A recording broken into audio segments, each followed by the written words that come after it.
हमारी लीपो बकरिया हमारी लीपो।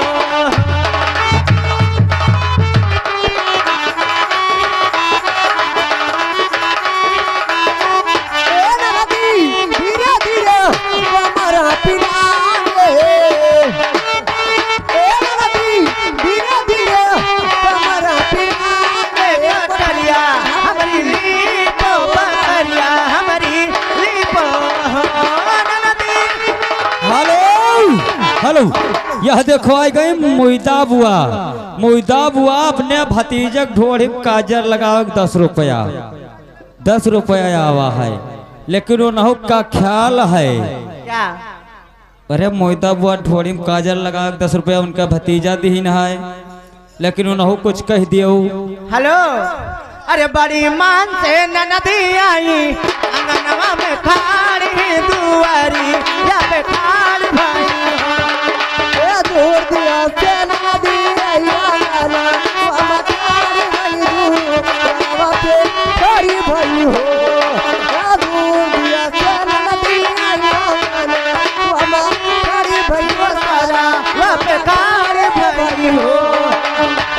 ओ भौजी ये कलोटा पानी पिलाओ। ए लड़का भौजी क्या बताता भौजी ये कलोटा पानी पिलाओ लाओ के गला जाइए। ए भौजी ये कलोटा पानी पियाओ लौटे भरा गई अपने।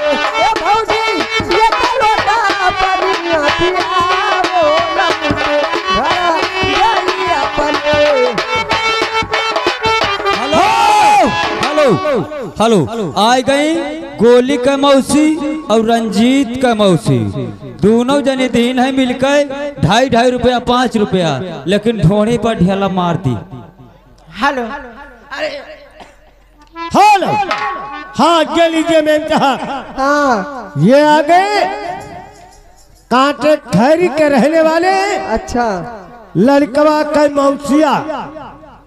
हाँ लड़कवा मौसिया पाले उस बच्चे के नौतहर में 100 रुपए मासी 11 रुपए का पुरस्कार देते हैं पार्टी के तरफ से, धन्यवाद। मगर उनका कहना क्या है? क्या है? हे हाँ हाँ वह गाय जो भाई कवन बोले हाँ भुला लाई गल हो, एक दिन रगड़ी जाबो।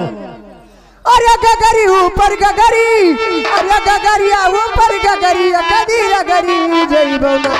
सही रगरी जई है अरे कदी रगरी जइबो ना। दोनों जनी अरे जहिया जाबो पियावा न करी वही दिन रगरी जइबो ना। जहिया जाबो पियावा न कदी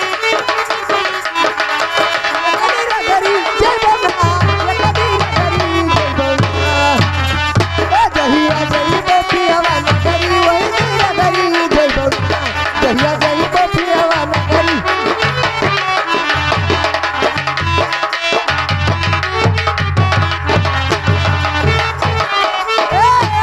भैया बनाते नहीं भैया गलवा कोई कोई गलवा कोई ये मरी है नदी पर भी गलवा कोई कोई मरी है नदी पर भी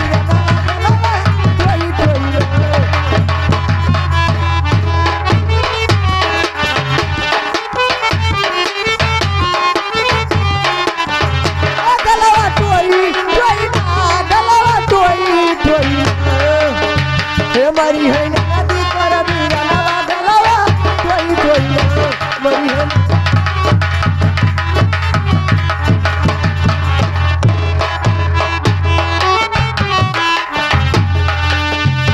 हेलो, ए दीदी क्या है? सुनिए, हाँ कहते क्या हूँ? क्या है? अरे आगे लागे नहीं हर के टोला।